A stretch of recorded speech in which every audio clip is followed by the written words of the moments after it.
Bueno, ahora sí, como les decía, se va sumando gente, el público se renueva. Bienvenidos, bienvenidas a otro encuentro de formación del Museo de Arte Moderno.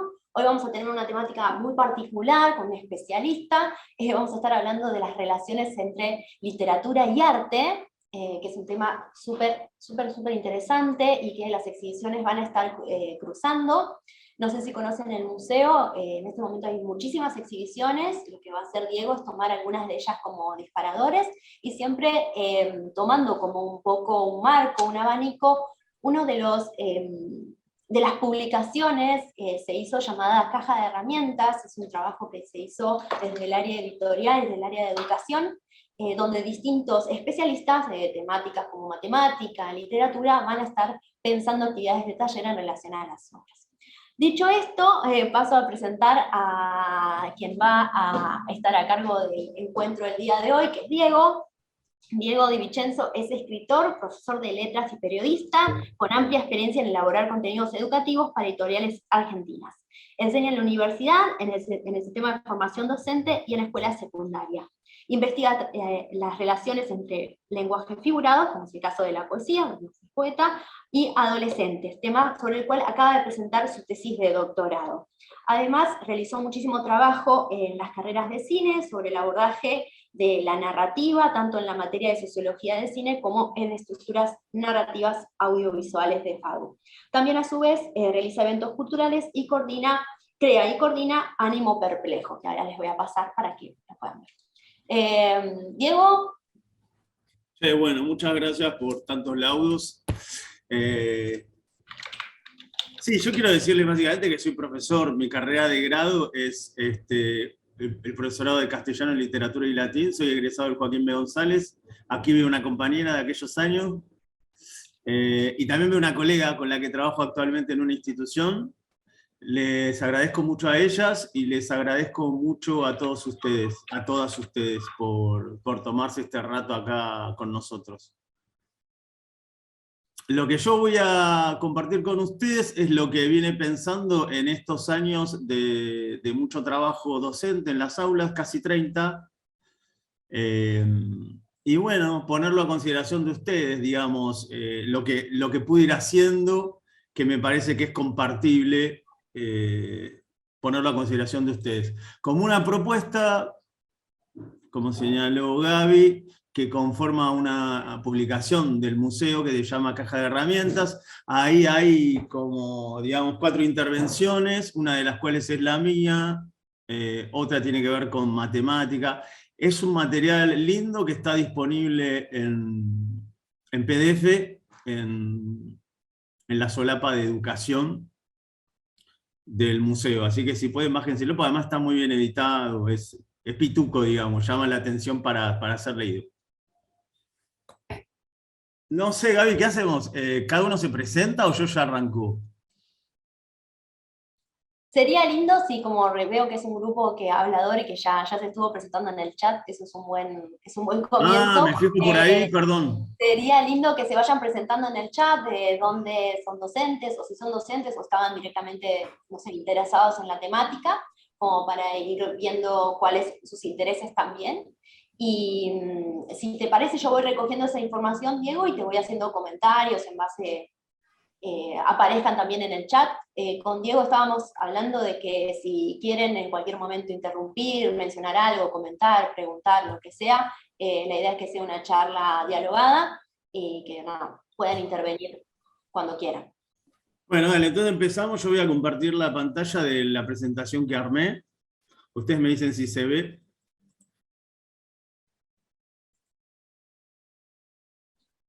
¿Se ve? Perfecto. ¿Se puede poner presentación? ¡Ay, genial!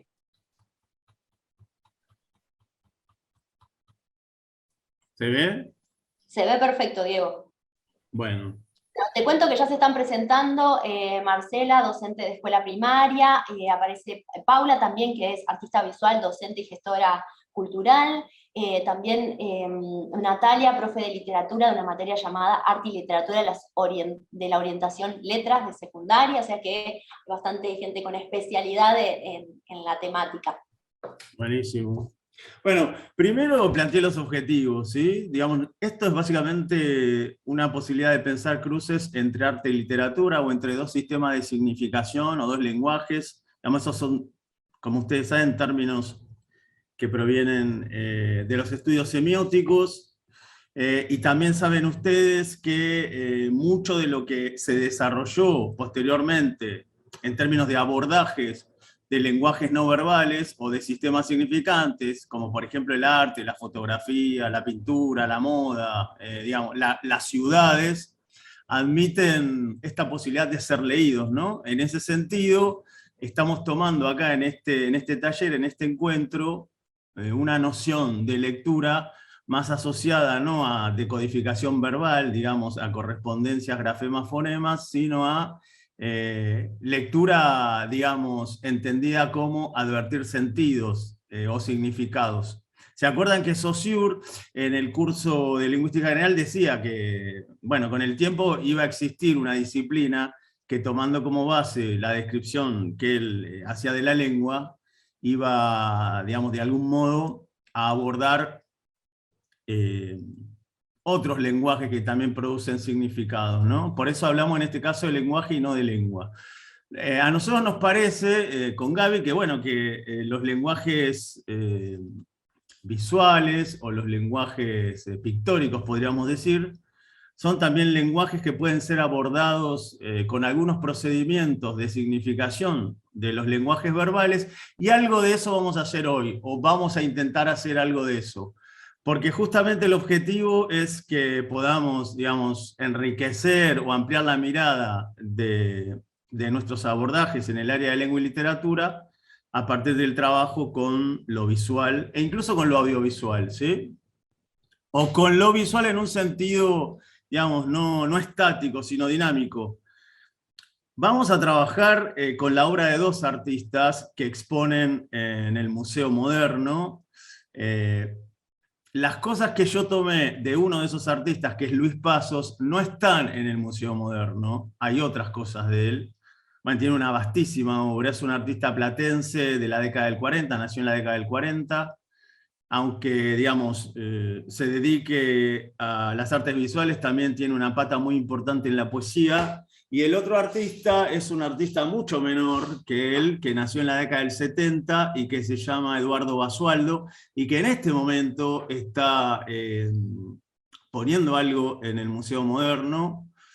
Invito fervientemente a que vayan a verlo, porque es realmente una obra que impacta. De todo lo que fui, esta vez, perdón, no está bueno que diga esto, pero la verdad es que lo que más me impactó, justamente por el carácter de espectacularidad que tiene la exposición y porque compromete mucho la intervención del espectador, casi convirtiéndose en protagonista de aquello de lo que está participando, porque con decir solamente aquello que está mirando, creo que nos quedaríamos cortos.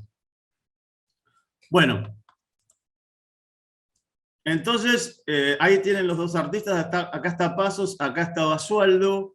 ¿Qué vamos a hacer? Vamos a hacer una pequeña introducción teórica breve, digamos, a partir de lo cual podamos tomar algunas herramientas para que después podamos ver lo de Pasos, concretamente como una propuesta de producción, en este caso para llevar a la escuela primaria, y después lo de Basualdo como una propuesta de lectura para llevar a la escuela secundaria. ¿Hasta acá se entiende más o menos los objetivos, lo que vamos a hacer? Bien. Diego, de Eh, paso pregunto, acá te dicen sí, Noemí te dice sí. De paso pregunto, ¿conocen el museo? ¿Fueron a verlo hace poco? Sí, acá Natalia ya afirmó, ya la veo en la cámara diciendo que sí. Sí, vi la obra de Buenísimo. Basualdo y muy buena. Genial, bueno, Diego la voy a Sí, plantear como un gran disparador porque se impresionó mucho sí, con muy ella. buena. Sí, sí. No, pero voy pronto, me dice Sabrina, buenísimo, me alegro un montón. La idea es un poco con este encuentro que se vayan tentados y tentadas a poder visitarlo. Perdón, Diego, iba a hacer solo ese no, comentario. todo bien. Yo creo que algo interesante para considerar una posible relación, ustedes saben que se pueden abordar, digamos, esta similitud en cuanto a la producción de sentidos desde muchos lugares. A mí me pareció interesante tomar uno de esos lugares, que es el cruce en una misma obra, o en un mismo texto, diríamos, de diferentes disciplinas artísticas, lo que, diríamos, en la retórica clásica se llama sinestesia, ¿sí? Entonces nosotros vamos a quedarnos con eso, digamos, para caracterizar el arte moderno, que no es algo que diga yo, por supuesto. Es un concepto que, bueno, los que han estudiado la lírica o el arte moderno mencionan con bastante continuidad, ¿no? El hecho de que haya vínculos, relaciones entre diversas artes. Por ejemplo, entre la pintura y la música, perdón, entre la literatura y la pintura, o la literatura y la música. No sé si quieren que yo exponga o que dialoguemos un poco acerca de esto. Pero digamos, cuando hablamos de arte moderno, estamos hablando de un arte que ubicamos aproximadamente en la década del 60, digamos, del siglo XIX. Hagamos la salvedad, algunos autores hablan de arte moderno para referirse concretamente a las vanguardias del siglo XX, y nosotros tenemos por otro lado el modernismo, digamos, como estética latinoamericana, así que conviene hacer como una distinción conceptual entre esos tres términos, ¿sí?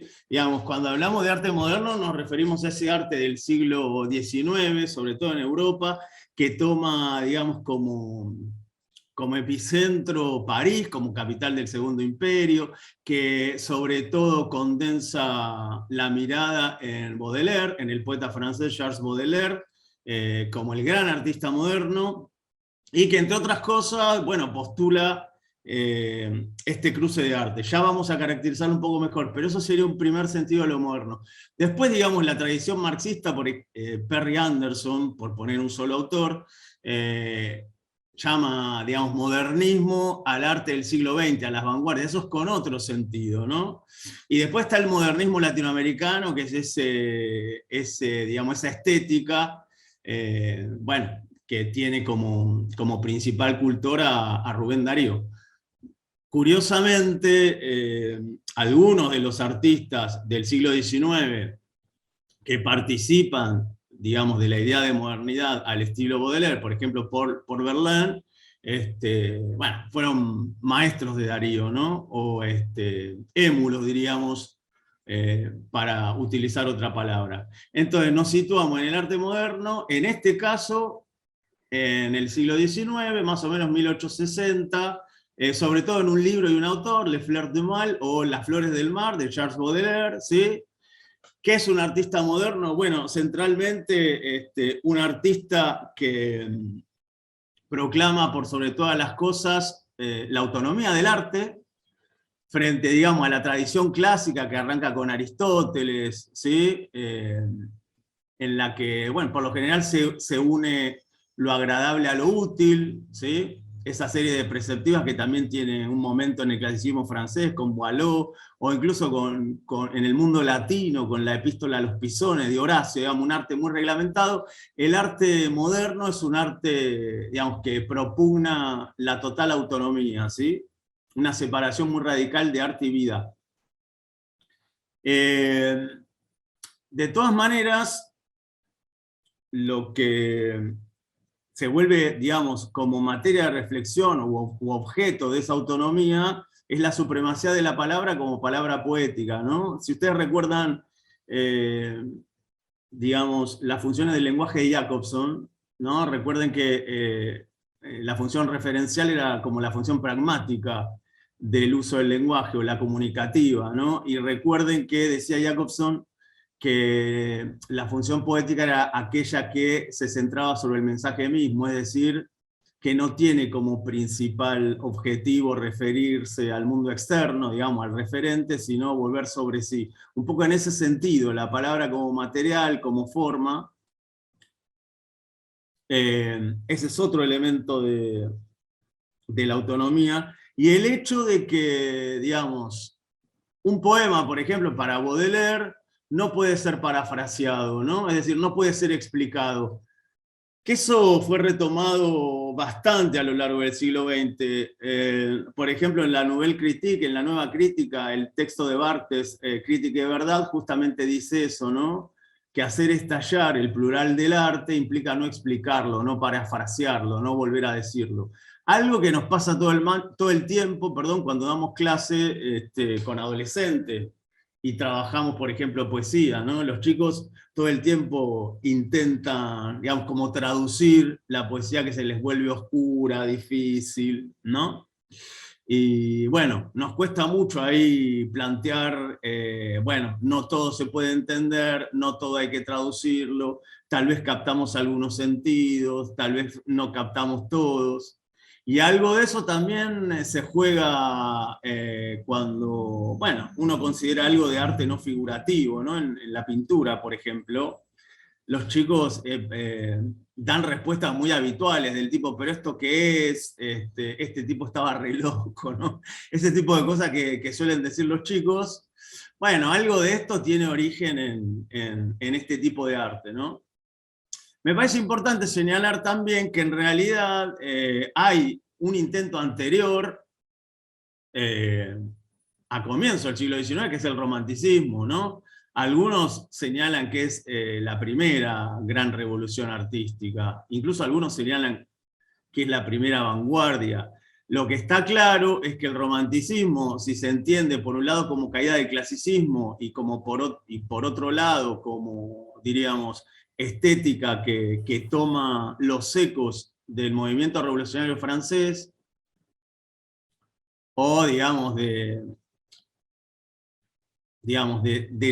una de las tradiciones de esa clase social que accede al poder con la Revolución Francesa, que es la burguesía, podría decir que es una primera revolución porque, bueno, porque el romanticismo, de alguna manera, pone en juego una concepción orgánica de la vida y del arte, por la cual, bueno, los cambios artísticos pueden explicarse como eco, rebote de los cambios sociales, y los cambios sociales como condiciones de posibilidad de los cambios artísticos. Esto que hoy nos parece una verdad de perogrullo no era tan claro para la mentalidad, por ejemplo, de un tipo, de una tipa del siglo XVIII, ¿no? Digamos, frente al estatismo, a la quietud del clasicismo, de la monarquía, los lazos de sangre, de pronto que haya, digamos, autores que puedan explicar como parte de un mismo movimiento en continuo devenir todos los cambios que ocurren en los diversos órdenes de la sociedad, es ciertamente revolucionario, ¿no? Entonces ese cambio orgánico que algunos filósofos del romanticismo, como por ejemplo Hegel, postulan con la noción de devenir o de ser o de razón, que se piensa a sí mismo y realiza un largo despliegue, bueno, va incluyendo en ese despliegue todos los aspectos de la vida social, también el arte. Y eso es realmente revolucionario, ¿no? Digamos, de ser pensado. Entonces me parece que el siglo XIX es un siglo muy fructífero en términos de cambio. Algunos autores, como Hobsbawm, por ejemplo, señalan esta idea del largo despliegue de la clase burguesa, ¿no? Desde la Revolución, el largo siglo XIX, hasta la Primera Guerra Mundial. Bueno, uno de los capítulos es el arte moderno con Charles Baudelaire. Bueno, Baudelaire tiene, como ustedes saben, se ha asociado a él esta idea del flâneur, es decir, del paseante, ¿no? Del que se pierde por la ciudad, el que elige los márgenes de la ciudad, el que mira las ciudades de la ventana. Y de algún modo él es un agitador del cambio en el arte. Él escribe un librito que se llama El pintor de la vida moderna, ¿no? Se suma a las críticas que se hacen al Salón de Bellas Artes, que en realidad, dice Baudelaire, no entiende, no contempla los cambios que ocurren en esta ciudad, que es París, ¿no? De la que se ha dicho, por ejemplo, Benjamin, que es la capital del siglo XIX. Pero él toma los grabados de un señor que ni siquiera se da a conocer, que se llama C.G., que de algún modo en él encuentra la pintura de la vida moderna, de los cambios que están aconteciendo en la ciudad. Entonces fíjense que repara en alguien absolutamente menor, digamos, un tipo que hace grabados, y no le da ninguna atención, ni siquiera a los primeros trabajos de los impresionistas. Después sí, de hecho los impresionistas lo van a incluir en alguno de sus cuadros. Pero fíjense el gesto, ¿no? Digamos, la operación que hace Baudelaire, ¿no? Hablar de un personaje insignificante. Y decir que él es quien está dando cuenta o registro de los cambios que ocurren en esta ciudad. ¿Y cuáles son los cambios? Bueno, la idea de multitud, obviamente. Ahí hay un origen ya, industrialismo, de lo que va a ser la sociedad de principio del siglo XX, o sea, la sociedad de masa, es decir, la multitud, el hombre común. Ustedes recuerden que el siglo XX fue el siglo de las masas, de hecho hubo toda una zona del pensamiento crítico que se encargó de estudiar eso, los intelectuales de la Escuela de Frankfurt, ¿no? La cultura de masa, la sociedad de masa, y los nuevos espacios de las ciudades. Concretamente uno de esos nuevos espacios que aparecen en los cuadros posteriores de los impresionistas son las tullerías. Ahora vamos a ver algunas de esas cosas, ¿no? Ahí Baudelaire los empieza a considerar, y de hecho estos, que no son ningunos tontos, lo meten a Baudelaire, ¿no? En uno de esos cuadros.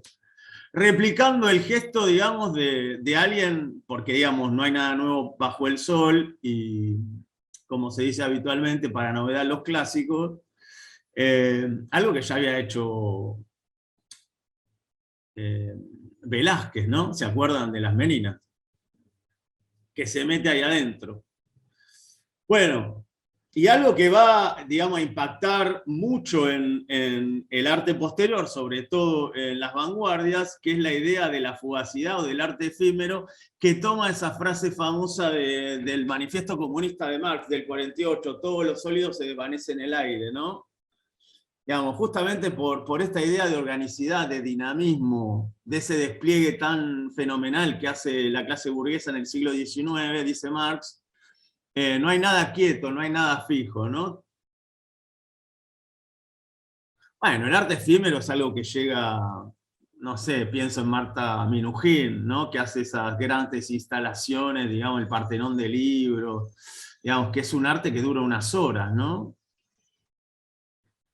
Bueno, y además hay otra cuestión, el arte ha de ser necesariamente otra cosa, porque aparece la foto, el daguerrotipo, la fotografía, y ¿cómo se le puede competir en realismo a la foto? ¿No? Digamos, el arte debe ir por otro lado, con lo cual caen, como decíamos al comienzo, todas las nociones vinculadas con la perspectiva clásica, aristotélica, horaciana, booleana, ¿no? La idea de la mímesis, del arte figurativo, representativo. Y bueno, ahí empieza ya terminamos, para no ponerme muy denso, ahí empieza una larga reflexión vinculada con qué es la representación en el arte, ¿sí? Es una mímesis, como decía Aristóteles, una imitación de la acción, por ejemplo, cuando habla de la tragedia, o es una recreación, una representación, como dice, por ejemplo, Erich Auerbach, en ese libro hermoso que se llama Mímesis, justamente, ¿no? Donde estudia el realismo, digamos, desde la Odisea en adelante, y va viendo cómo ese realismo de cruces entre clases, etcétera, que según él ya empieza en la Biblia, en los evangelios, en realidad no es una copia, una reproducción de lo real, sino una recreación de la real, lo cual siempre implica una lectura, como decíamos, una perspectiva, un punto de vista. No, bueno, ahí está justamente el cuadro de Monet de las Tullerías. Fíjense cómo se ve ahí la idea de multitud, ¿no es cierto?, de grupo. Se puede analizar desde muchos otros lugares, esto sobre todo por la representación, la textura, el trazo, ¿no? Bueno, eso es lo que caracteriza el impresionismo. Yo no voy a hablar de eso, pues no soy especialista en eso. Aquí simplemente retomar la idea de multitud, de grupo, de nuevo espacio de esta nueva ciudad, ¿no? De la ciudad, digamos, del Segundo Imperio, de París como capital del siglo XIX. Y acá, bueno, los personajes típicos de esta nueva ciudad, ¿no? El bar de Folies Bergère, esto es una camarera, ahí también hay un montón de gente, fíjense que hay alcohol. Algo interesante que esta persona está vista de frente y de atrás se ve otra imagen, ¿no? Plano contra plano, esto es casi una especie de anticipo del cine. Y bueno, también hay una operación parecida a la que hace Velázquez, Y este tipo de personajes, esta camarera, esta muchacha tan marcada de cintura, bueno, aparece con mucha, diríamos, contundencia también en la literatura o en la narrativa, diríamos, que se escribe en esta época. Piensen en Maupassant, ¿no? Que tiene cuentos muy asociados a este tipo de señorita. No sé, estoy pensando no sé, en El Collar. ¿Recuerdan esa muchacha que quiere participar de la vida en los salones? Bueno, no hablemos de Flaubert y de Emma Bovary, ¿no es cierto?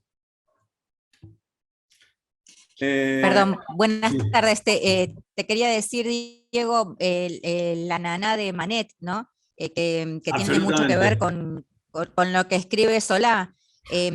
Toda la cara de ella, con el polvo de arroz, los zapatitos, la bombacha, la piel, ¿no? Como la describe, rosada, tal cual está en la novela de Solá. Es como un calco esa pintura, es impresionante. Es impresionante y eso que decís viene súper bien. ¿Quién habló? Perdón, ¿cómo se llama? Así le digo. Belén, Belu. Belén, Belu. Bueno, no, eso viene re bien en esta especie de arte testimonial fotográfico, ¿no? Justamente del que hablamos hace un ratito y que también tiene como una especie de adalida ahí a Émile Zola, ¿no? Sí, absolutamente. No, También pienso, acá, Diego, otra característica o algo interesante de lo que pasa con esas imágenes, al igual que con la de Velázquez, que uno como espectador pareciera convertirse en ese interlocutor que tiene la mesera o que tiene las personas que están mirando en el cuadro hacia uno, ¿no? También hay una como cosa inquirido, ¿no? interesante. Como interpelado a Sí, intervenir. exactamente. Sí, bueno, eso está recontra bien porque ustedes no sé si recuerdan que Baudelaire también todo el tiempo incluye, por ejemplo, en sus prólogos o en sus textos poéticos incluso, una interpelación concreta al lector. Miserable lecteur, no sé si recuerdan. Bueno, tiene que ver con eso también, ¿no? Este es como el poema manifiesto de lo que llama el simbolismo, o digamos, de la poesía moderna, que yo lo traje, no lo vamos a leer, digamos, cada uno después lo puede leer. Lo que digo simplemente de este poema es que aquí hay una especie de planteo, de descripción, de espectáculo natural así monumental, ¿sí? Fíjense, la creación o la naturaleza también se puede traducir, es un templo donde vivos pilares dejan surgir a veces unas voces oscuras. Es decir, el poeta es como una especie de medium, de descifrador, ¿no? De lector de la vastedad universal, eh, digamos, y de algún modo con esa antorcha medio prometeica intenta descifrar o interpretar lo que dice ese mundo, ¿no? Ese mundo plagado de símbolos, ¿sí? Tiene obviamente algo medio psicodélico, porque él está muy, diríamos, confundido, embelesado por aromas como el almizcle, el ámbar, el incienso, el aloe, ¿no? Es una perspectiva absolutamente sensitiva y racional, y yo diría motivada, muy motivada en bueno, la percepción, ¿no? Ustedes recuerden también que, digamos, un personaje muy importante de esta perspectiva, que de algún modo también revolucionó toda la lírica moderna, es Rimbaud, Arthur Rimbaud, el más jovencito, digamos, de los tres del trío del mal, Baudelaire, Verlaine, Rimbaud, que él le dice a Paul de Meny, a su profesor, le dice, accede en la carta que le escribe, ¿no? Hablando de docencia, a este profesor lo insta mucho a que escriba, ¿no? Le dice que él quiere acceder a lo desconocido por el desarreglo de todos los sentidos, ¿no? Desarreglo sería, diríamos, por la provocación, por la confusión, y está en esta línea más o menos, ¿no? En esta especie de, diríamos, de provocación sensitiva de perfumes frescos, ¿sí? O de aromas como el almizcle, el ámbar, el incienso. Pero bueno, esta idea del poeta como lector, medio, un descifrador, medio órfica, ¿no? Digamos, acerca de la poesía, este lugar para el poeta como, yo diría, nada, medium, rito. Esto es absolutamente nuevo y está vinculado con la idea de autonomía del arte. Y la cuestión sinestésica o del cruce, bueno, se ve claramente porque es un poema muy asociado a los diferentes sentidos, no solamente al olor, o sea, al olfato, sino también a la vista, a lo táctil, ¿no? Un poema, una poesía de muchas sensaciones, diríamos. Ah, antes, no, hay otro poema que si querés lo vemos. ¿Lo tenés, Gaby? El albatros, la albatros. Ahí voy pegando todo lo que me pasaste. Un segundo. No, que encontré una traducción de Ezequiel Seidenberg que no sabía que también traducía del francés. Sé que es muy capo en traducir inglés. Ya lo pego, un segundo, disculpen. Tenemos un montón de links para pasar. Ahí va. Compartido. Y lo estoy viendo, yo no lo veo. ¿Cómo lo...? A ver. No, te lo pasé a ellos, ahí voy. No, no importa, yo abro mi... Si querés abro mi...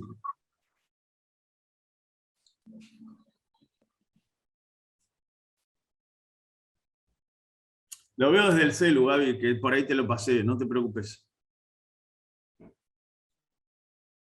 Lo tengo abierto. No sé si conocían este poema de Baudelaire, El Albatros. Porque también, digamos, define un perfil de poeta, ¿no? Fíjense, por diversión, a veces los marineros cazan algunos albatros o albatros, grandes pájaros de los mares, que siguen indolentes compañeros de viaje al barco que navega sobre abismos amargos. Ni bien los dejan sobre las planchas de cubierta, esos reyes del cielo, torpes y avergonzados, arrastran lastimosos sus grandes alas blancas al costado del cuerpo, como si fueran remos. Ese viajero alado, qué tosco ahora y qué enclenque. Tan bello hace un instante, qué feo y qué ridículo. Para burlarse, uno le da a fumar en pipa, otro haciéndose el rengo imita al que volaba. El poeta es semejante al señor de las nubes que vive en la tormenta y se ríe del arquero. Exiliado en el suelo, abuchado por todos, sus alas de gigante le impiden caminar. Bueno, ¿quieren decir algo ustedes? Ahí, Diego, te están contestando porque lo pasé por el chat para que cada persona pueda leerlo. Dale. Intenté subirlo, pero entre que funciona y todo lo demás tarda un poco. Noemí dice una belleza, qué bueno. Una belleza, y bueno, ahí está, no lo conocían, bueno, es interesante también para sumar más información. Tal vez hayamos conocido primero, tengo que aprender a volar entre tanta gente de pie, ¿no? El tema de Spinetta.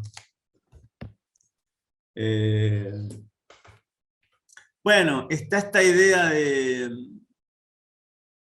del poeta, digamos, como maltratado, ¿no? Burlado por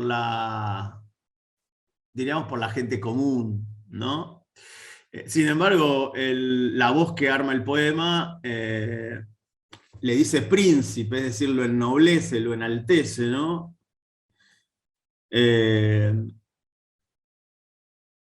Nada, dice que esta situación de la que participa en el barco, con unos marineros que le ponen una pipa, como cuando yo me acuerdo era niño, se decía que algunos ponían cigarrillos a los sapos, ¿no? Me hace acordar a esa imagen. Y dice, el poeta semejante al señor de las nubes que vive en la tormenta y se ríe del arquero. Exiliado en el suelo, abuchado por todos, sus alas de gigante le impiden caminar.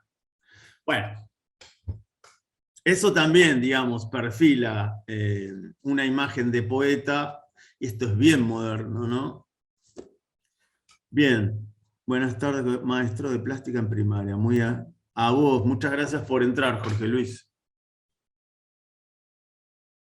¿Quieren comentar algo sobre el poema o avanzamos?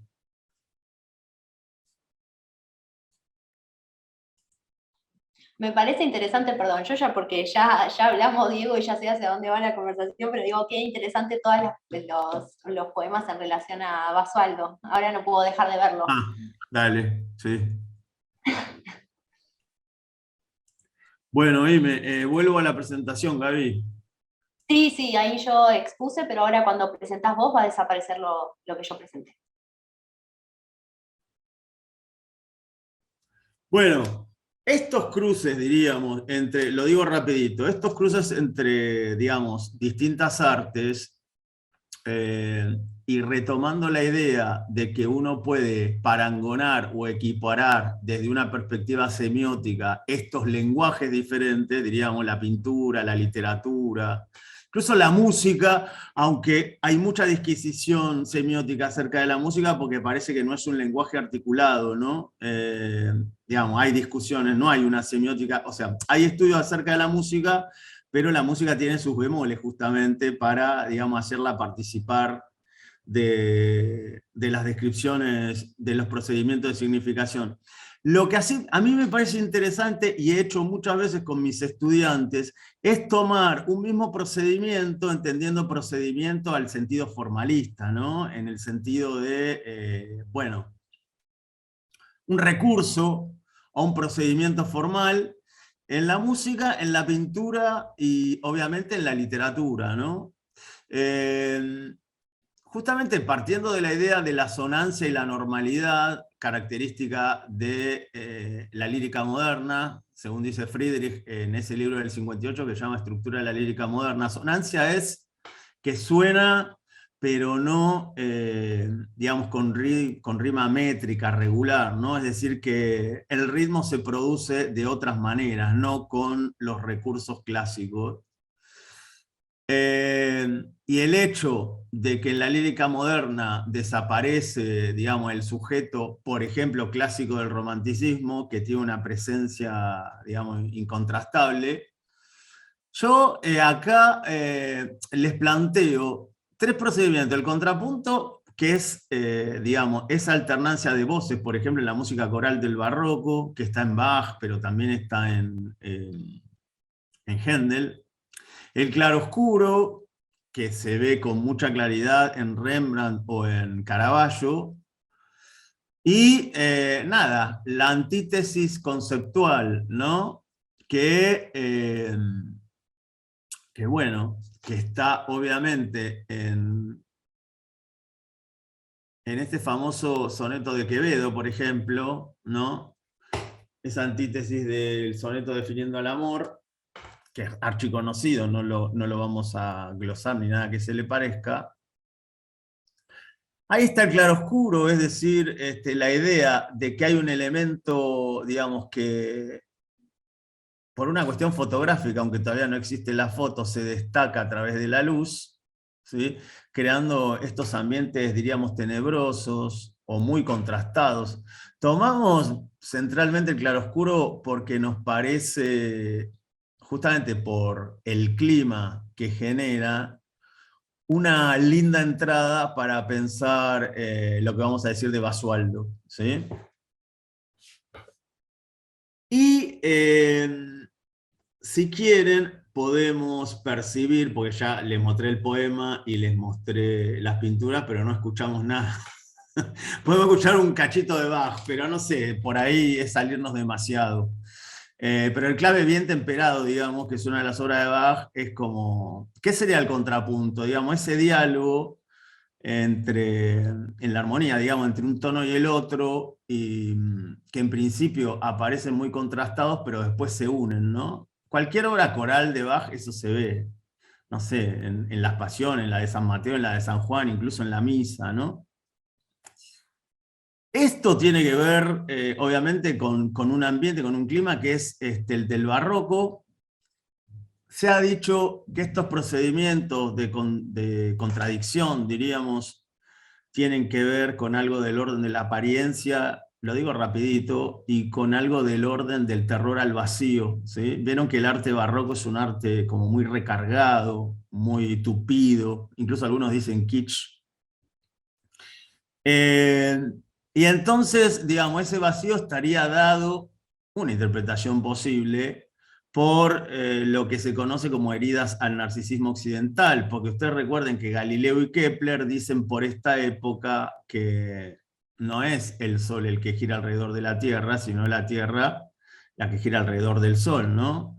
Y eso parece que implicó, digamos, una enorme desazón para la conciencia humana. Toda esta idea de vacío, digamos, y sobre todo la idea de desplazamiento, por eso algunos también señalan como Sarduy, Severo Sarduy, que la gran figura del barroco es la metonimia, ¿no? Que desplaza sentidos, a diferencia de la metáfora que sustituye. Bueno, ese desplazamiento de la órbita que describe Kepler, ¿no? Como una elíptica, que recuerden también es un recurso de lo literario, ¿no? Sume, digamos, estas conciencias en la idea de apariencia, que es muy productiva para ver arte, digamos, pintura. El claroscuro puede ser tranquilamente abordado desde la idea de apariencia. Es decir, la apariencia de lo que se ve y lo que no se ve, retomando la vieja idea platónica de la caverna, ¿no? ¿Qué es lo real, digamos, en ese contraste? ¿Lo que está oscuro o lo que se ve a la luz? Bueno, ahí tienen ustedes una posibilidad de tematizar esa cuestión con ese archi famoso soneto de Sor Juana, que no por eso deja de ser bellísimo, ¿no? Nada, el hecho de mirarse y encontrarse, digamos, frente, digamos, a una belleza efímera, corta, aparente, ¿no? El engaño colorido, digamos.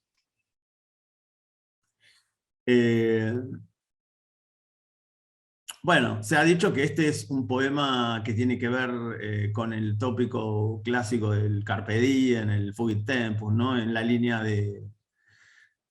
¿cómo es? En tanto que de Rosa, de Garcilaso, o Mientras por competir de Góngora, digamos. Pero bueno, está esta idea de la apariencia, que es también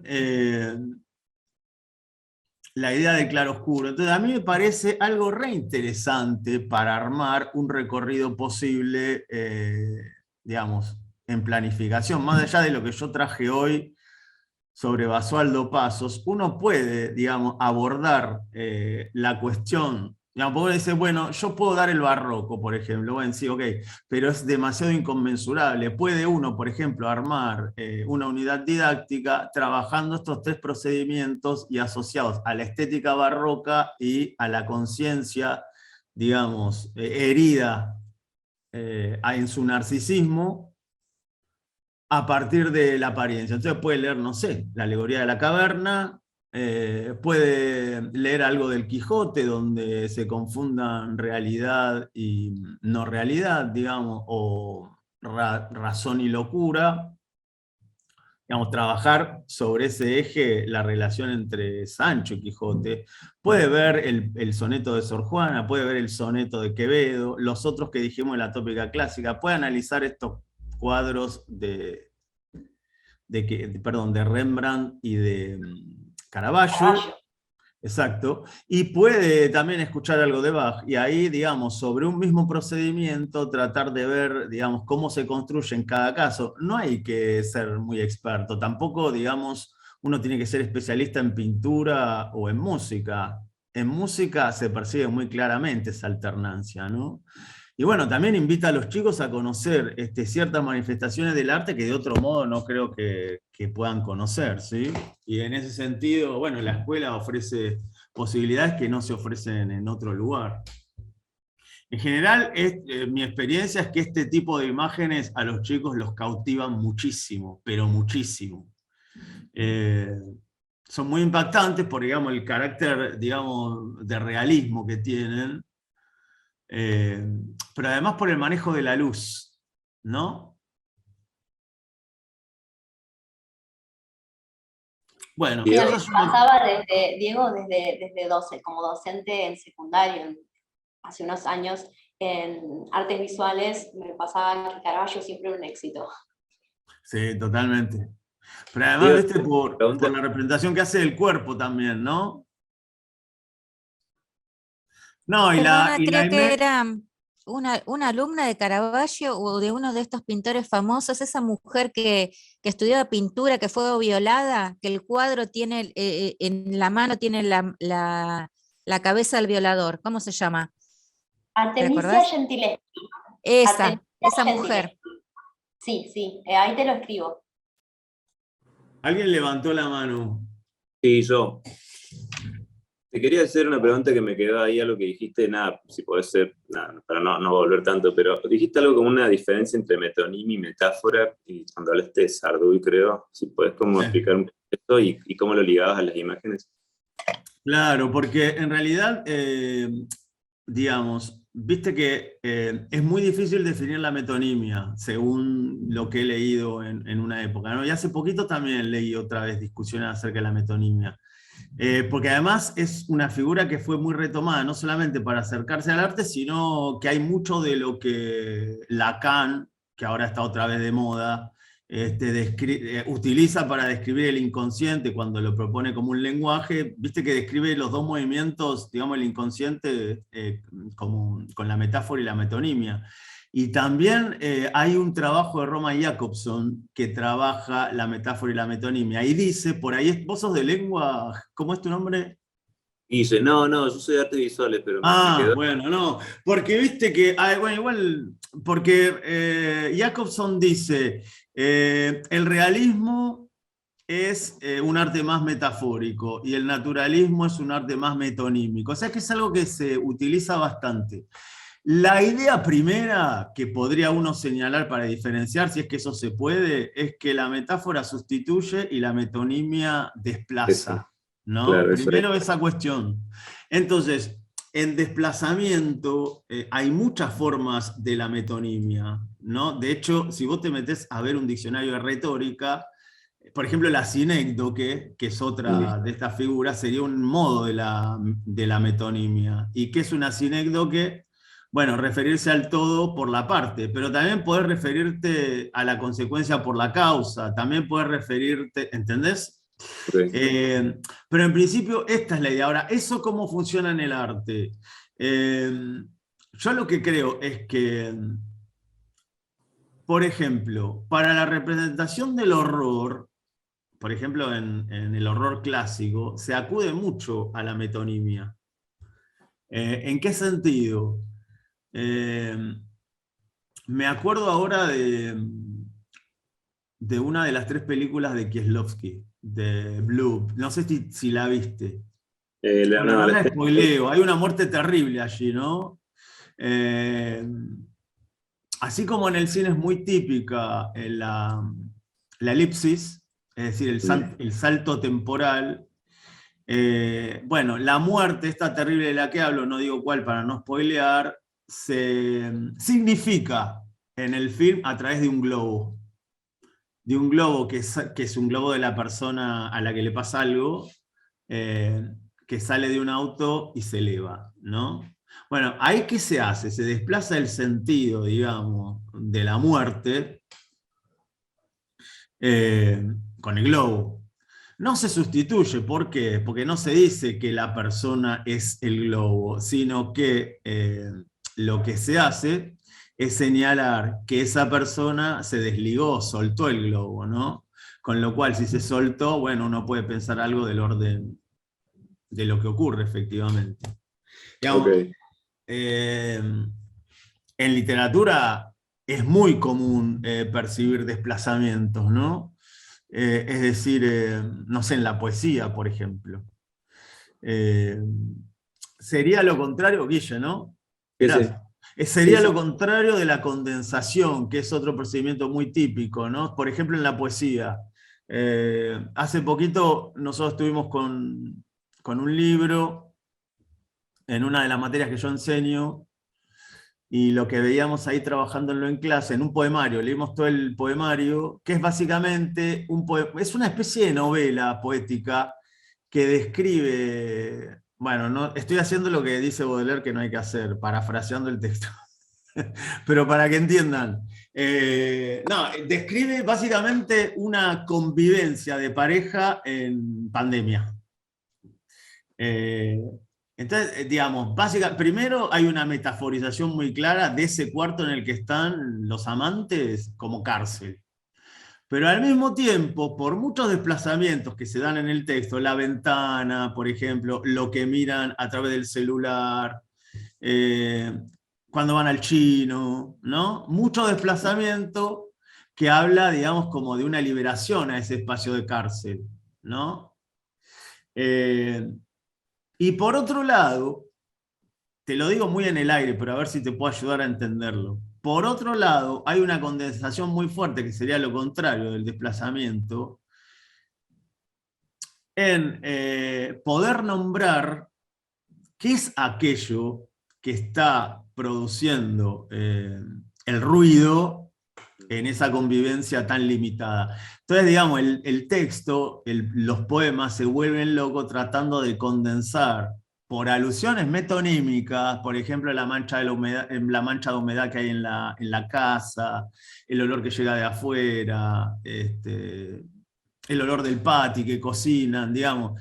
A través de todos esos desplazamientos, bueno, uno puede tener una idea, ¿sí?, que va condensando por dónde pasa el conflicto, porque no se trata de decir es pandemia, estamos todo el día acá adentro encerrados, ¿no? Claro. Si fuera eso, no hubiera escrito un libro el autor.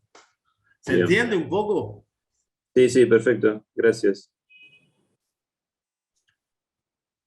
No, bueno, esto no lo voy a decir. Otra cuestión importante de la apariencia que puede juntar arte y literatura es, Las Meninas y Hamlet.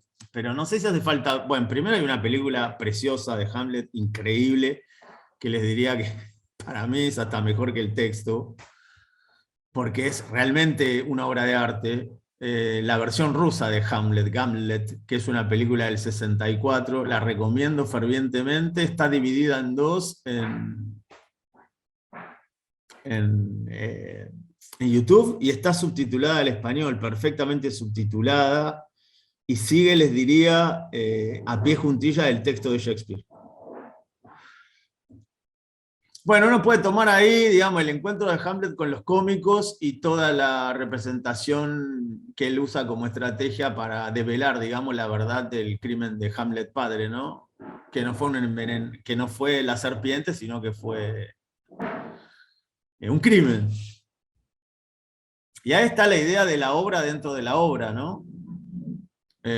Bueno, lo mismo que en Las Meninas, porque ahí, digamos, está el artista representando una situación y colocándose en la situación. Todo esto a mí me fascina, ¿no? Para trabajar con estudiantes, adolescentes sobre todo. Bueno, sigamos, porque nos queda poco tiempo. Nada, acá también un ejemplo clásico, pero del siglo XIX, de lo que es el cromatismo, la sinestesia, la canción de otoño de Verlaine, ¿no? Es decir, Violín del Otoño, ¿no? La música, y la Sinfonía en Gris Mayor de Darío, que es una especie de oda o de espectáculo, digamos, del cruce de sentido. Cuando uno va a las vanguardias históricas, ¿no? Nada, como una continuación y diríamos una extremación de la poesía moderna del siglo XIX. Bueno, ahí están las características. Lo digo simplemente porque hay mucho de esto que aparece en las obras que vamos a analizar, ¿no?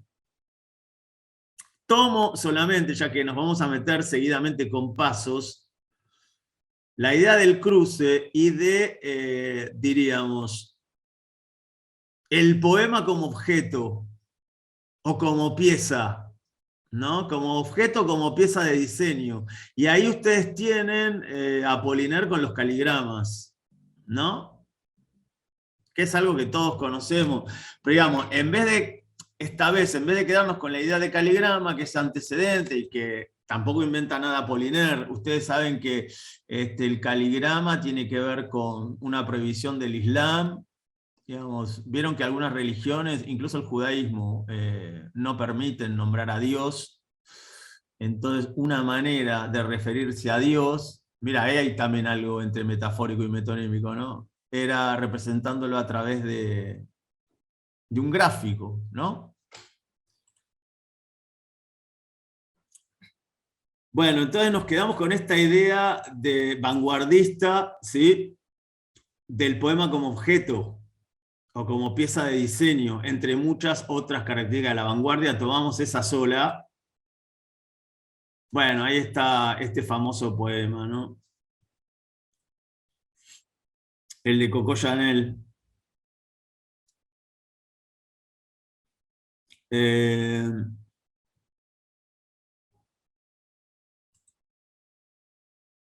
Bueno, y acá está Pasos, que esto es, vamos a dedicarnos ahora en este ratito que nos queda, que es muy poco, a la propuesta concreta que a mí me parece se puede hacer con los chicos, por ejemplo, de primaria. Pasos tiene una serie de, digamos, de dibujos que toman una misma letra, o sea, el principio de construcción, para tomar un término formalista, el principio constructivo de todas estas obras es la letra C, en miles de combinaciones posibles, y crea realmente cosas muy interesantes, ¿no? ¿Qué ven acá, por ejemplo? Acá, por ejemplo, hay 1, 2, 3 C, puede haber 4, no sé, pero acá, ¿qué ven?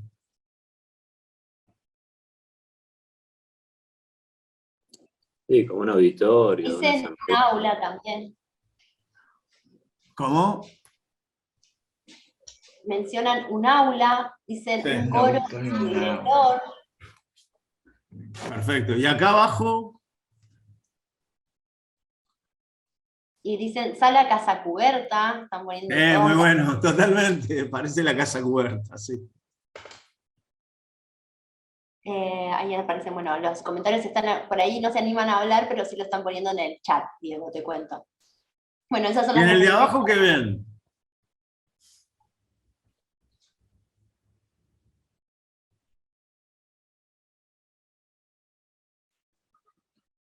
Parece el test de Roger esto, ¿no? Sí, Acá dicen, en el de abajo se desmadró todo, un amontonamiento, marco de un luz. cuadro, un derrumbe. Sí. También como Eh, un encadenamiento, ¿no? No sé, como una especie, Sí, como como está. hipnal, Una no sé. cadena de sonido, Sí, como una cadena de sonidos, algo así. sí, sí, sí, sí. un araresco, dice, cables de teléfono en tel. Sí, totalmente, qué bueno, totalmente. Los cables de todos mis teléfonos eran así. Bueno, miren acá, esto es medio porno, pido disculpas.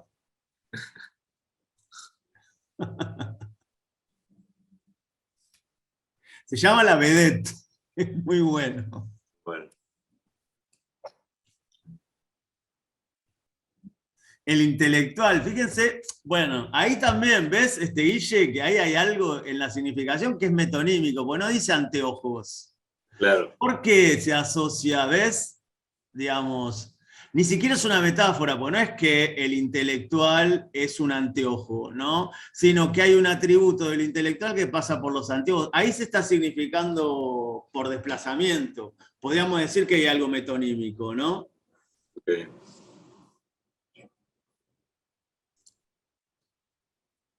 Bueno, este ya lo veo. Fíjese que le puso el demagogo, ¿no? Al anterior. Ah, sí, por el tamaño también, ¿no? Como, Sí. Y el trazo también. claro, sí, sí. El individualista, es buenísimo. Es muy bueno. Perdón, ¿actualmente se puede ver la muestra? No, esto no está en el Obra de moderno. pasos. Hay obra de pasos en el museo, pero es otro tipo de obra, una obra fotográfica, y lo interesante de estas piezas es que las pueden encontrar en el texto que les pasamos de la publicación. Ah, gracias, buenísimo. Hay muchísima cosa, porque la verdad que yo no conocía mucho a Pasos, pero indagué y hay mucha cosa de Pasos en la web, mucha, ¿eh? Bueno, acá está, ¿ves? El retrato de Dalí, la pareja. El comentario que también sumaron, Diego, la Coca Sarli, Givenchy. Ah, muy bueno. La Coca Sarli, la de la vedette. Muy bueno. Este es como la pareja Dolce Gabbana, puede ser. Sí. Bueno, justamente hay ahora también una muestra en el Museo de Arte Moderno. ¿Cuál es la sala, Gaby, en la que está todo el tema de moda y fotografía?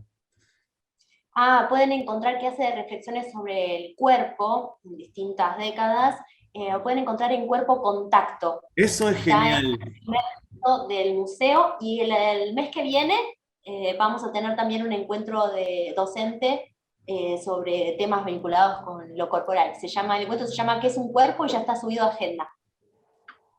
Les cuento que hay, estuve en esa exposición de cuerpo contacto, ¿no?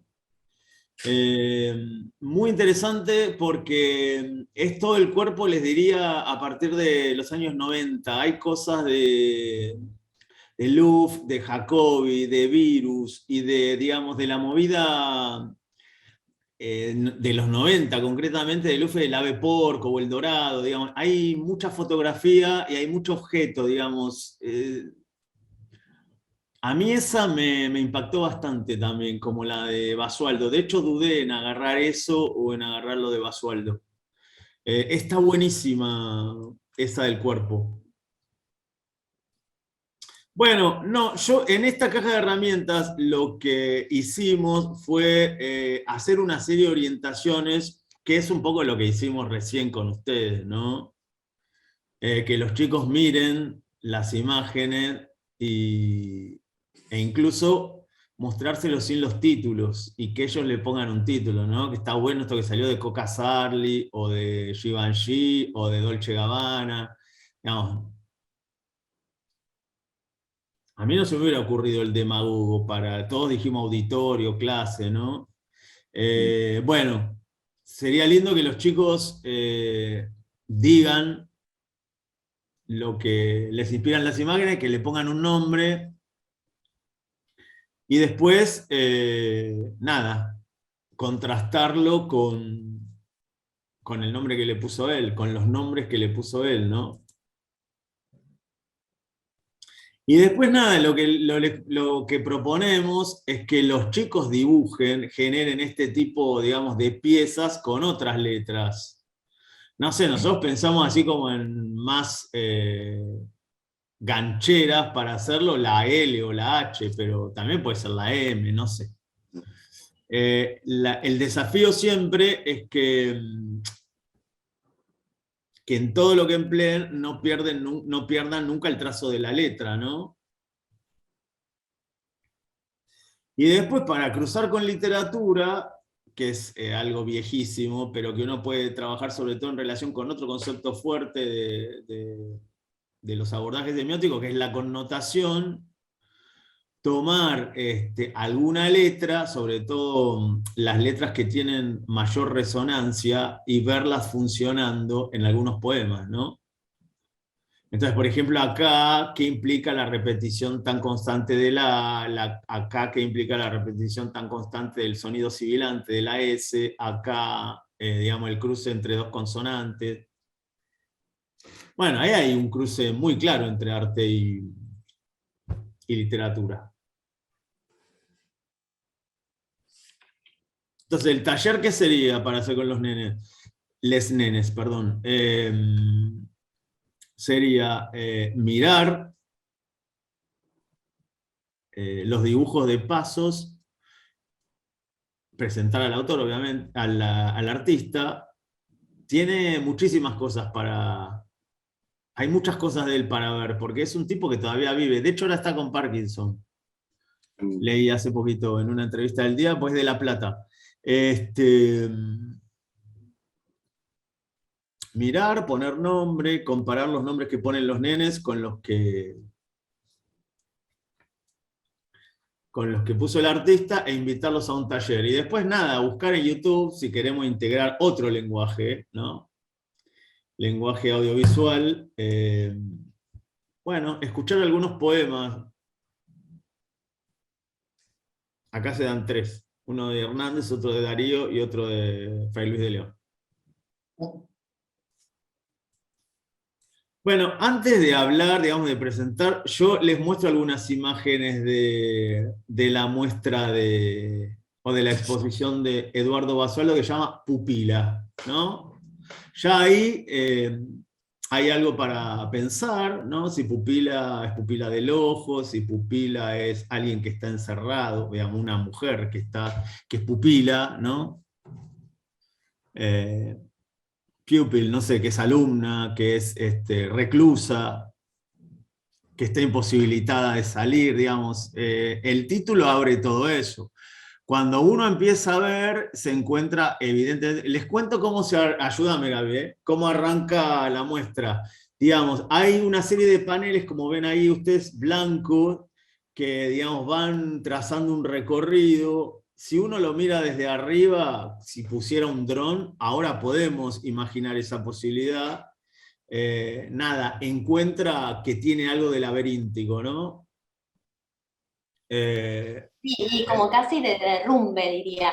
Me encanta Claro, porque se está estamos como viendo, cayendo, ¿no? claro, como desarmando, hace alusión también a, bueno, obras que están exhibidas. No sé hasta qué punto podemos spoilearles, Diego, como citando a Baudelaire, al final lo que estamos haciendo, también es un ejercicio, ¿no? Hacer la Es que es re descripción de difícil la si no obra. contarle. Y creo que es interesante y retentador para que una vez que hagan este ejercicio con vos, puedan ir a verla también, a tener la experiencia en frente a la pieza, ¿no? Porque es una obra muy interesante para recorrer. No sé si todos y todas están acá acá. Bueno, estamos en el mundo digital ahora, pero quiero decir en Ciudad de Buenos Aires.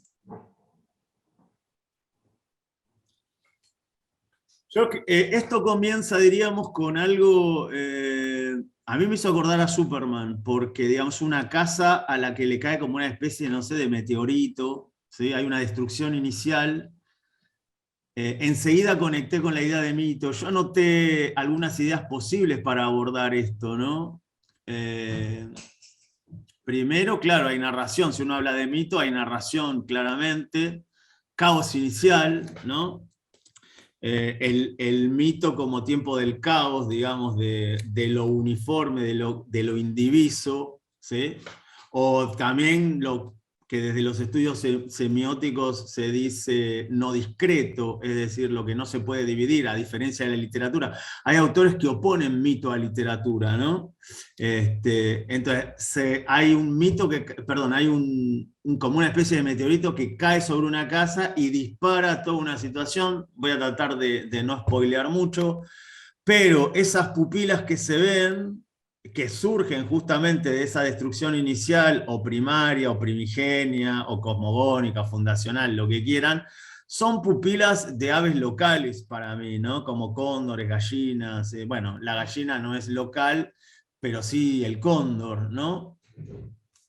Y si ustedes ven, esto puede pensar, son varias, son como 20, tranquilamente, como una sucesión de, digamos, de viñetas. Entonces, ahí tranquilamente desde lengua se puede trabajar la noción de secuencia narrativa o de núcleo narrativo, es decir, de relato, sin ningún problema. Ahí hay Hago sí. aclaración, Diego, que cuando ingresan a la sala van a ver que ninguna de las obras, que muchas son realizadas en Carbonilla, no tienen cédula. Por lo tanto, la única información que tienen está antes de ingresar a la sala. Entonces, Claro. permite hacer este discurso, enhebrar un discurso como dice Diego, porque tampoco hay un título al lado que esté fijando la mirada hacia algo. No, y esta idea de sistema, ¿no? Que de algún modo de lo que Barthes distingue en el análisis estructural entre función cardinal y catálisis, digo, se pueden ver estas unidades como unidades en sí mismas, porque tienen valor en sí mismos, pues son dibujos, pero en realidad en esta disposición se entienden encadenadas, ¿no? Porque hay evidentemente un relato ahí. Bueno, ¿qué pasa después? Después de que... Ahí está. ¿Ven? Por ejemplo, acá hay uno de esas pupilas. Y acá se ve algo del derrumbe o de la caída de la que hablaba Gaby, ¿no? Dentro de esta idea del laberinto. Le sumo algo, Diego, que me parece sumamente como complejo, interesante, y es que hubo mucho trabajo de colaboración entre lo que es el artista, las curadoras y el equipo de montaje para crear esta sala, ¿no? Que tiene tantas particularidades. Hay algo muy interesante, entonces después de pasar por todo ese laberinto se accede a esta especie de, diríamos, de espacio nuevo, amplio, no cerrado, muy abierto, que por lo que pregunté cuando la vi, ese material con... Ustedes, digamos, ven que parece eso como una especie de tela, pero no es tela, me dijeron que es el aluminio que se utiliza para... que se coloca sobre el corcho de champagne, ¿vieron? O de la sidra, esa especie de papel medio aluminio. Sí. Y creo que tiene otros elementos. Es ¿Cómo? un foil negro, es como un foil negro enorme, donde se trabajaron distintas figuras marcando de alguna forma como estas, se hizo como un modelado, por decirlo de un modo, sobre distintas personas, ¿no? Para que quedara esa especie como de escultura e instalación. Digamos, ahí obviamente se insinúan unas formas que después, digamos, del otro lado se ven así, ¿no? Al estilo de los calcinados en la erupción del Vesubio, digamos. Pero también a mí me generó una potente asociación con algo de los círculos del infierno de Dante. Y también, fíjense que acá, digamos, no solamente... A ver, para que entiendan, después de que se pasa por todo ese laberinto, se desemboca, uno no lo espera, se desemboca en este espacio abierto que muestra esta especie de gruta o de círculo infernal, no sabemos bien qué es, ¿no? Uno tiende a creer, es medio tonto que lo diga, pero digamos, uno tiende a creer que es como una especie, pero en los medios se dice eso, que es como una especie de viaje interior, diríamos, o por las galerías del alma, algo de ese estilo, o bueno, diríamos por instancias no conscientes. De todos modos habría que pensar qué significan esos cuerpos ahí muertos, porque expresan, digamos, posturas de dolor, digamos, o de sacrificio. Sí. En ese sentido... Hay algo muy interesante con el psicoanálisis, ¿no? Sí. Diego, en toda la exhibición. Te hacen un comentario en el chat, dicen, interesante, dice Mónica, para trabajar con 1984 de Orwell. Sí, bueno, claro, acá los de literatura, porque además les cuento algo, esta especie de, yo no sé qué es, de yeti, de fiera, de monstruo, ¿sí? Para mí esto es muy kafkiano, pero muy kafkiano. Además se le oye algo, hay sonido también, ¿no? Es muy 3D todo esto. Falta que yo en un momento digo, ahora voy a caminar y seguro que algún hilo invisible me va a tocar la cara o me va a llegar un poco de rocío, de agua, algo así. No sé por qué se me vino mucho de La Guarda, ese tipo, La Fura del Baus, ese tipo de... Bueno, él labora con teatro también, creo, ¿no? Claro. Sí, él está haciendo una escenografía en este momento para una obra que, perdón, hoy estoy mal con los nombres, se me va a escapar el nombre, pero sí, está en este preciso momento trabajando en lo teatral, sí. Sí. Uno espera eso, ¿no? Que no pasa, pero sí hay un ruido, un rugido, no podría definirlo, que es muy impactante y que entonces, digamos, hace que se perciba de una manera distinta la presencia de estos cuerpos ahí, ¿no? Que están como enlosados, ¿no? Enlodazados, perdón. Están en actitudes sufrientes, probablemente sea la memoria histórica en los muertos, no sé. Hay algo de perturbación, pero digo, además de kafkiano, es un mundo que tranquilamente se puede asociar a un género que está muy de moda hoy, que es el gótico, ¿sí? Uno puede leer en esa clave toda esta muestra. La idea de laberinto y la enorme tradición de la casa como laberinto, digamos, no sé, La casa de Casa Tomada, por ejemplo, el cuento de Cortázar, ¿no? Que admite una lectura gótica, o La casa de Adela, de Mariana Enríquez, que es la típica casa del terror infantil, esa casa por la que todos pasamos y queremos saber qué hay adentro, hasta que un día deciden entrar. Bueno, este personaje puede ser tranquilamente trabajado con algún cuento de Kafka. El primero que se me ocurre es Ante la Ley, pero también está este cuento del emperador que manda al mensajero un mensaje imperial, digamos. Admite muchísimas posibilidades. Sí me parece que hay algo vinculado al mito y al relato, que son dos conceptos fuertes que se pueden trabajar. Y algo más.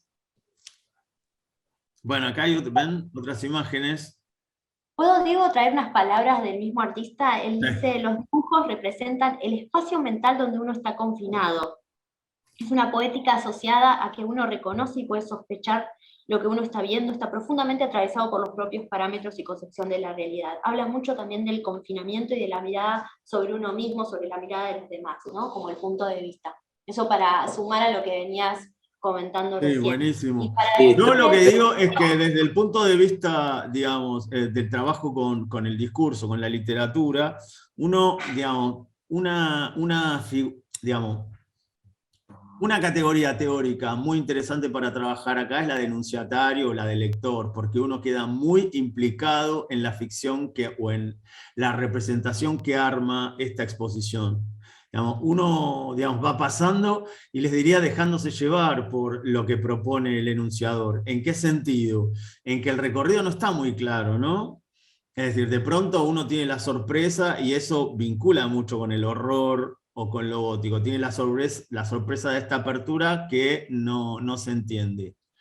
Después, en relación con el enunciatario y cómo uno participa, decir, mira, creo que es insuficiente, hay algo muy interesante con el punto de vista, ¿no? Con el punto de vista de la narración. No es lo mismo mirar esto desde arriba que mirarlo desde adentro. En realidad uno mira con el enunciador, porque a medida que va pasando, se va enterando, no hay alguien que digamos, no tenemos una mirada, digamos, que pueda percibir la totalidad. Entonces eso relativiza también la comprensión de lo que se nos propone, juntamente por una cuestión de punto de vista, que eso es muy parangonable con el análisis literario, con el análisis de los textos literarios, ¿no? Entonces ahí hay una categoría fuerte para vincular arte y literatura también. Bueno, obviamente esas alusiones a grandes textos de la tradición occidental, por ejemplo la Divina Comedia, la idea de gruta, ¿no? No sé, que aparece hasta en la Odisea, porque ese monstruo que está ahí, que para mí es un monstruo, puede ser tranquilamente un cíclope, ¿no?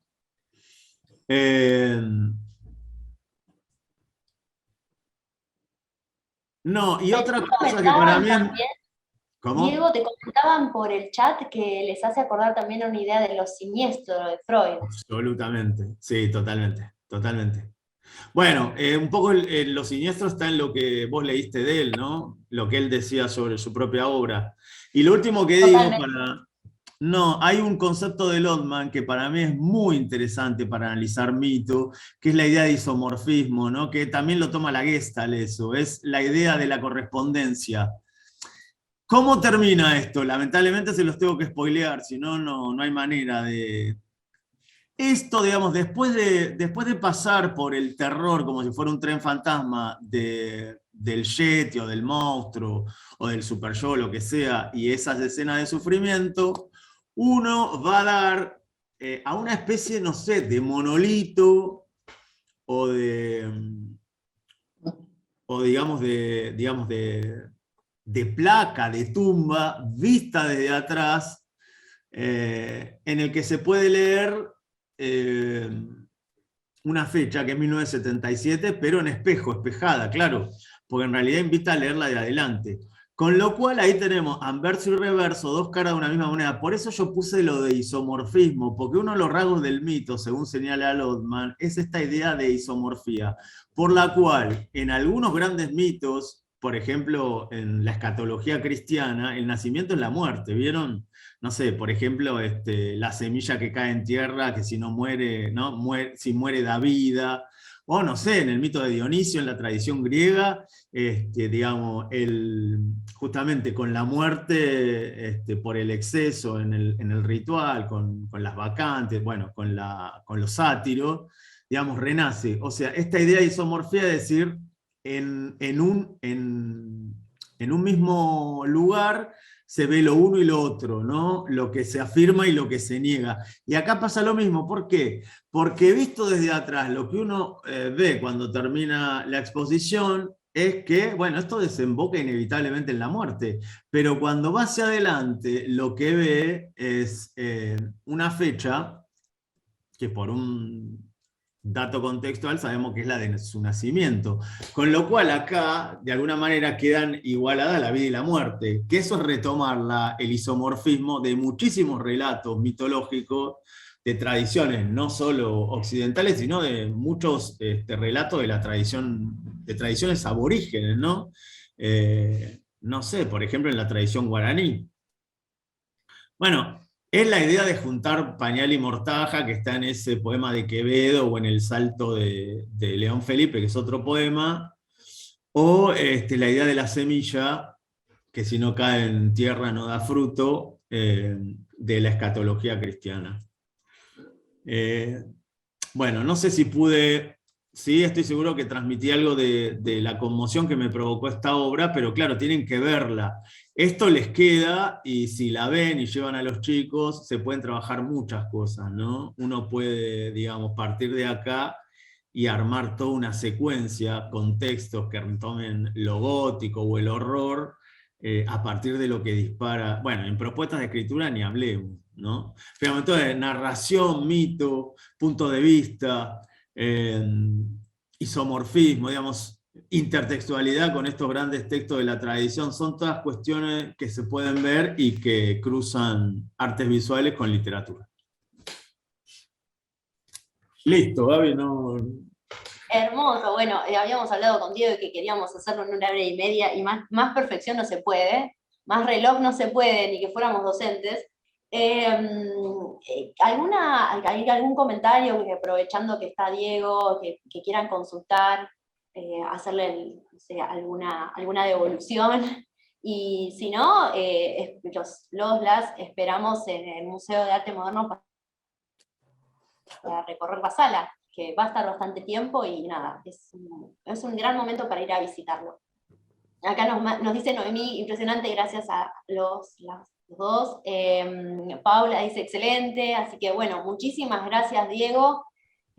No, ustedes, ojalá que nada, si quieren escribir, paren que yo les dejo mis contactos. No, me parece re interesante que me escriban. Este es mi Facebook, este es mi Instagram y este es mi mail. Me parece re interesante que me escriban y que me digan, nada, si realmente esto puede ser útil sobre todo para armar, ¿no? Cosas con los chicos. ¿Alguien quería comentar algo? Natalia. Una cosita nada más. Primero agradecer, y después que me parece muy bueno como lo planteó Diego, que a veces cuando te cruzás con otros profes y proponés trabajar entre diferentes disciplinas, siempre está ese fantasma de, uy, bueno, qué difícil, cuánto tiempo va a llevar. Y me parece que a veces es mucho más simple poder articular de lo que uno piensa, ¿no? Claro, hay que agarrar una cosita chiquita, no hay que agarrar nada monumental, algo muy chiquito, muy concreto, esto de la sinestesia, cómo se cruzan, o sea, cosas muy chiquitas, ¿no? Sí. Bueno, muchísimas gracias a todos por participar. Esperamos que se sigan sumando otros encuentros. El próximo va a tener que ver con lo corporal, y justo como un poco mencionó recién Diego, a partir de la exhibición Cuerpo Contacto, siempre se va como tratando de establecer una conexión con distintas salas del museo. Así que, bueno, las esperamos en próximos encuentros, y muchísimas gracias, Diego. Ahí están todos los No, a ustedes, me para encantó revisar. y ojalá que sirva, che. Muchas gracias. Gracias. Muchas gracias. Gracias. Gracias. No, Gaby, chau, chau. Hasta luego, adiós.